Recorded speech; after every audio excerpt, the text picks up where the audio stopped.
The year was 2017, and after nearly 2 years of playing Elder Scrolls Online every day on my PS4, I was ready to try something new. I had a few acquaintances that I used to play online with, friends of friends if you will, and they were all getting ready and taking a week off work to go balls to the wall on a new shooter game that was coming out, and that game was Destiny 2.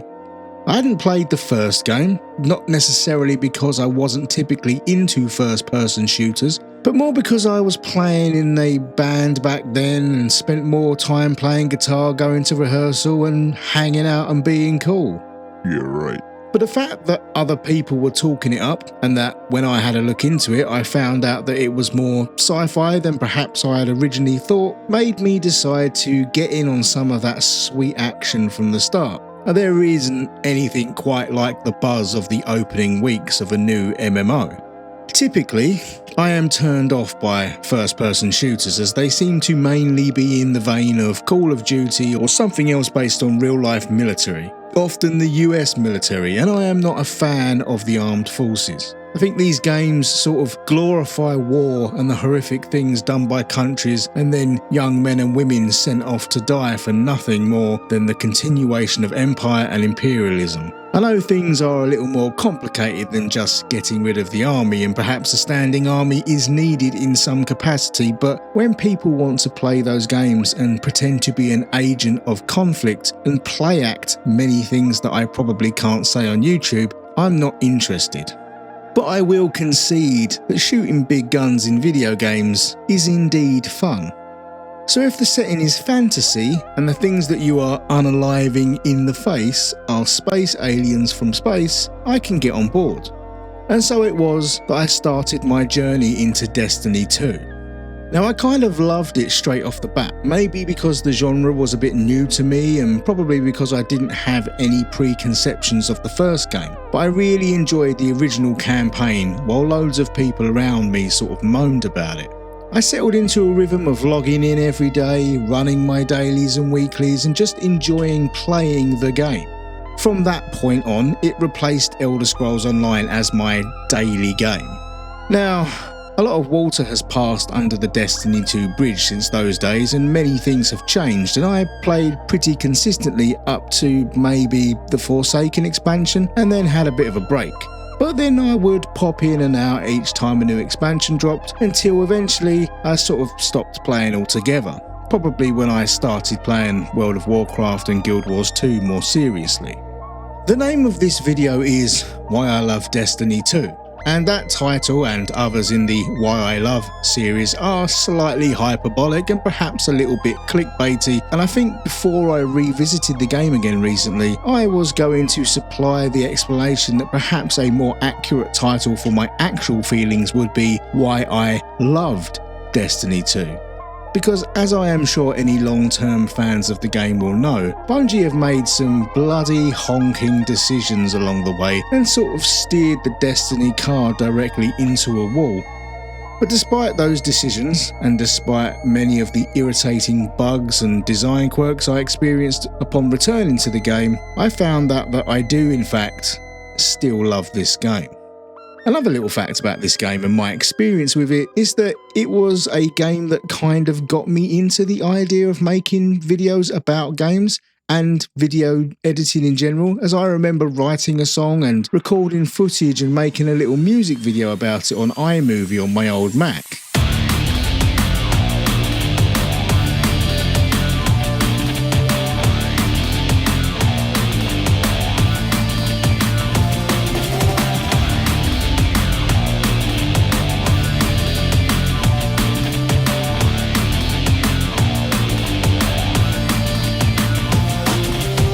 So now that I have told you a little about my introduction to the game, let's get into the reasons why I love it. So eyes up, Guardians, let's get this started.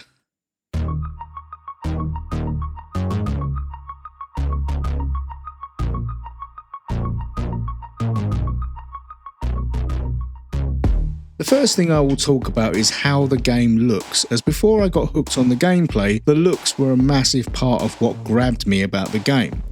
The lore that sits alongside the design is also unparalleled, but the look of the outfits, the guns and the environments are, for my money, second to none.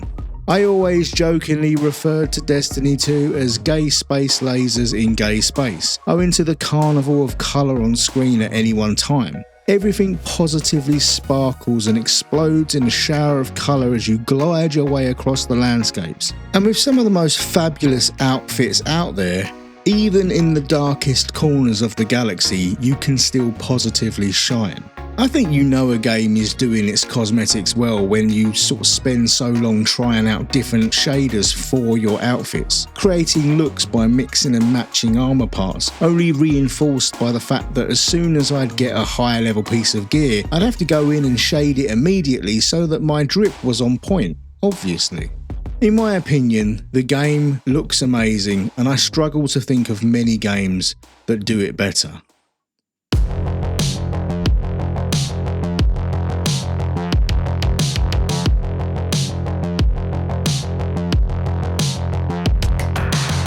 I have played other first-person shooter games, but none of them feel like Destiny 2 does to me. There is real weight and impact when using your weapons. Aliens satisfyingly explode as you gleefully blow them away. Ironically, I kind of hate Bungie's other game series, Halo, which is obviously developed by someone else now, but that is the other game in this kind of sci-fi genre, and I always thought the moment-to-moment gunplay felt awkward and a bit slow, perhaps favouring players that were willing to get in close and scrap it out in melee range. But Destiny 2 feels fluid and fast, and the guns themselves are varied and vast over the many expansions. Since I've come back and started playing the game again, I have genuinely struggled to settle on a favourite combination. I mean, I do have a go-to favourite setup, which I've kind of been running for a long time, that being the Trinity Ghoul and a kinetic auto rifle. The Ghoul is a bow that has an arc explosion, which is great for clearing out packs of trash mobs really quickly. But I can't help going back to the Graviton Lance and seeing enemies explode into a void shower, or the Hardlight auto rifle for its versatility, the Risk Runner for its similar trash clearing qualities. Picking up a new exotic and having a play around with it and its abilities is always a pleasure, even if I go back to the guns from about 5 expansions ago. I am also still using the basic bitch void abilities from when the game come out. It's just something about firing that giant fucking ball of fury into a crowd that does it for me.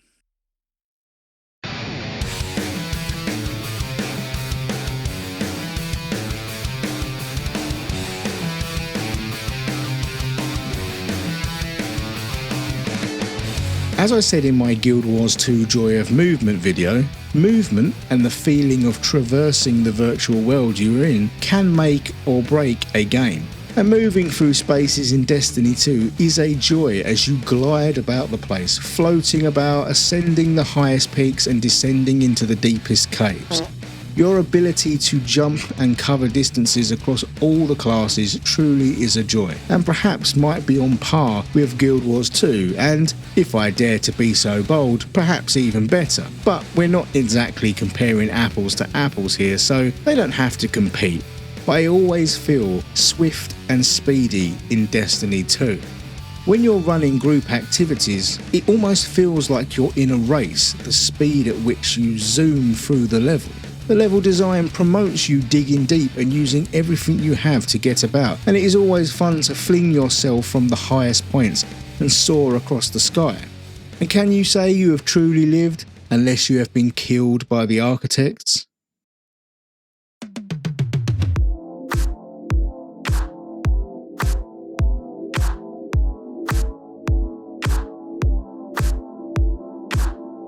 Now let me be clear. I could not give you a blow-by-blow retelling of every story beat in the Destiny universe, so perhaps better descriptors than lore would be world building and what I will call passive storytelling. Passive storytelling in as much as you can play the game, not pay too much of attention, and pretty much have a handle on who the various characters and participants are. Obviously, I know that they are actively storytelling, but the story elements I find can be absorbed passively. As for world building, I suppose as well as being bolstered by the passive storytelling, it also goes back to the overall design and aesthetics mentioned earlier. Each alien enemy and ally and their respective environments are evocative and distinct. The design, behaviour and sounds associated with each do as much passive storytelling as the active storytelling. Again, let's be clear, these are my opinions or feelings, so there is no need for any English scholars to start lecturing me on the proper usage of adjectives or whatever. On a broad level, the whole sci-fi setting of a future Earth rising from catastrophe and fighting galactic evil on a cosmically camp scale is one that I enjoy spending time in.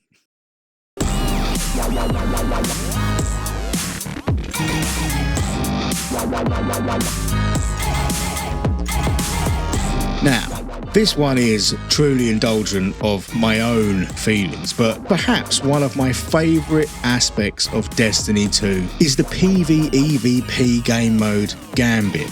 Introduced in 2018, this was like a breath of fresh air for me personally. When it comes to the more predictable movement patterns of AI enemies, I do pretty good.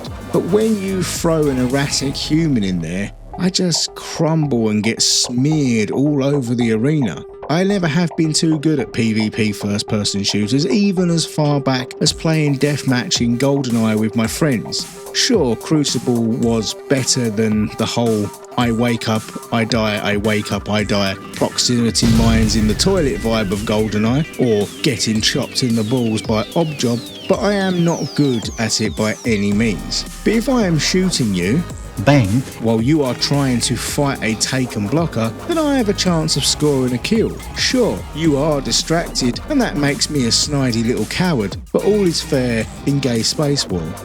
But aside from giving me an ability to score the odd player kill, I think that the way in which Gambit functions makes it one of the most exciting game modes, and every time I go back to Destiny 2, I always end up getting sidetracked by it, which I think goes to show its strengths, as I ain't playing it for the story, I am playing it purely for the joy of playing the game itself, the mechanics and the way it feels.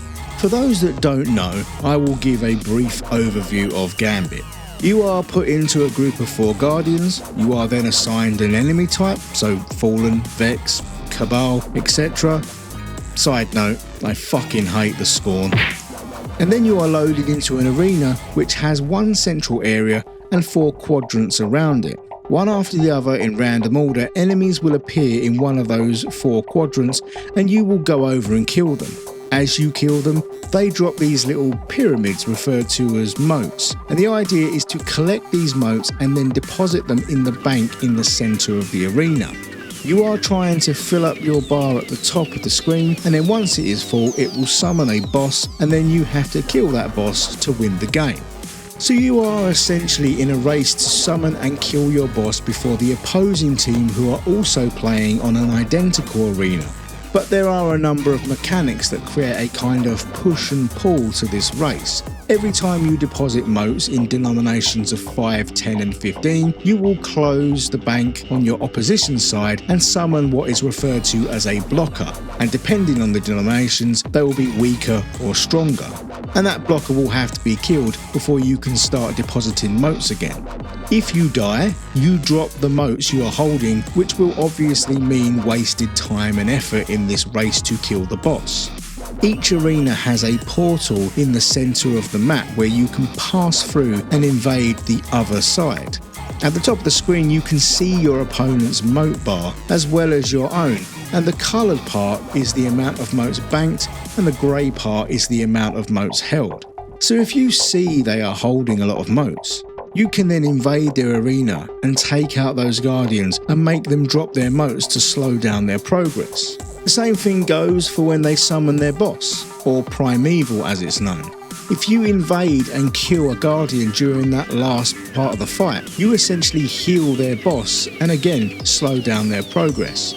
So this creates these sort of heart-pounding moments where you can be at the point of defeat and then some Chad Guardian will invade and wipe out their entire team and heal their primeval, and your team manages to burn it down and take victory.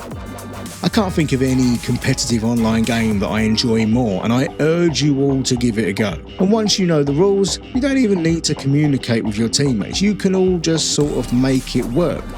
It is the kind of online social interaction I love, one where I can share a connection with some random person divorced of all our beliefs and opinions and just fight side by side with a sort of telepathic understanding. It's just so good.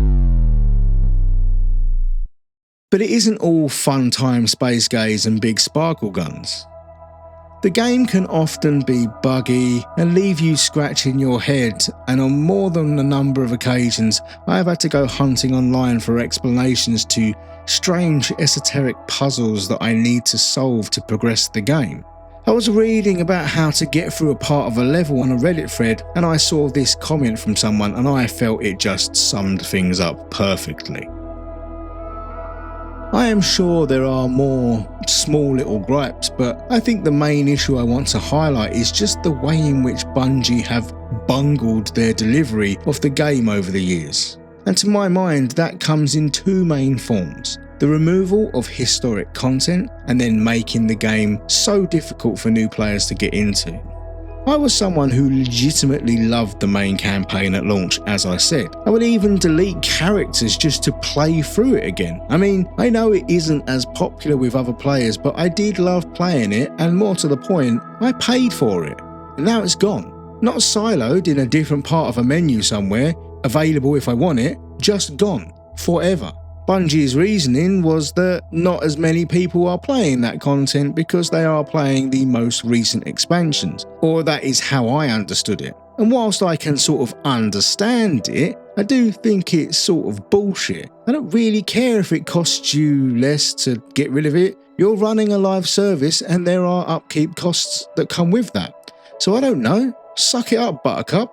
But anyway, it's gone now, and the game changed to a form whereby new players would come in and would be pushed directly into the latest expansion with no context or anything. For example, when I came back recently, I had purchased the Lightfall expansion and the Final Shape expansion when they were both on discount. But I was forced to play through the latest expansion's opening mission before I could then go back and play the two expansions in the order that I wanted to, the correct order. Now, I suppose it's not really doing spoilers or anything, but, you know, it'd be nice to play them in proper chronological order. But there has been changes recently to make the game a bit more accessible, and although it still does bizarre choices like the aforementioned play this before you can play that, it does now have an infinitely better UI with playlists for solo and group content that make it easier to jump in and out.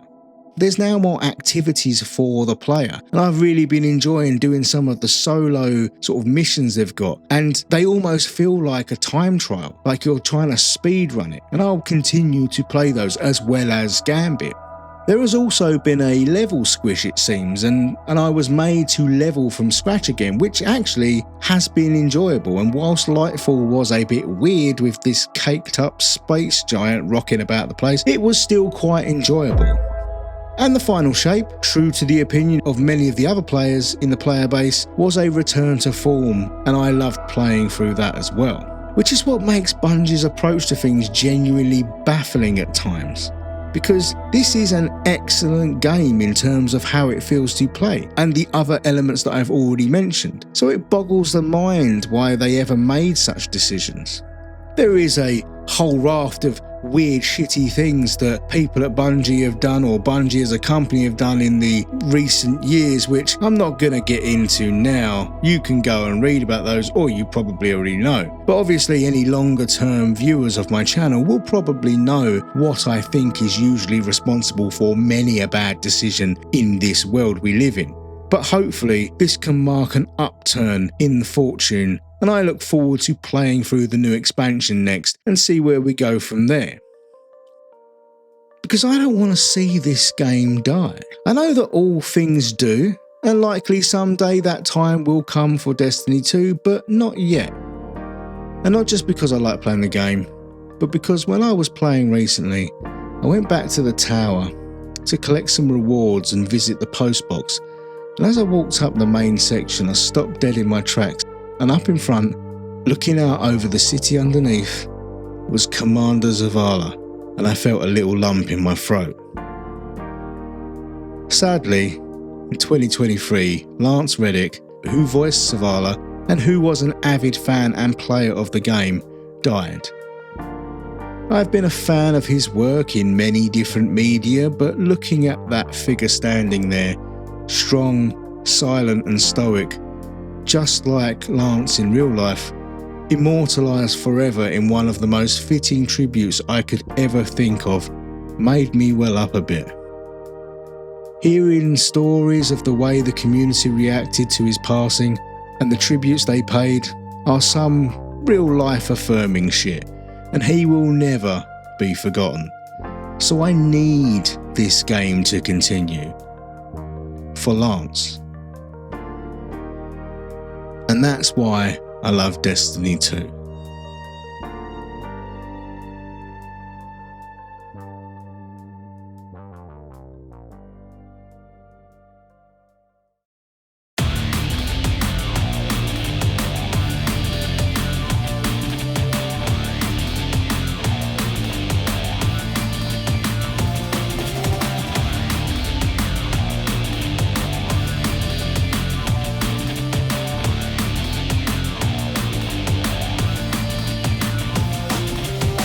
Thanks for watching. I have truly, really enjoyed myself coming back to Destiny 2, and it has been a nice little break from the more traditional MMORPGs that I play, and it's been nice to make a sort of positive video. I think I'm gonna either have a moan about Final Fantasy XIV next because I've got a load of footage on my hard drive, or get stuck into a Guild Wars 2 ranked PvP video. So keep an eye out for that, and hopefully I'll catch you on the next one.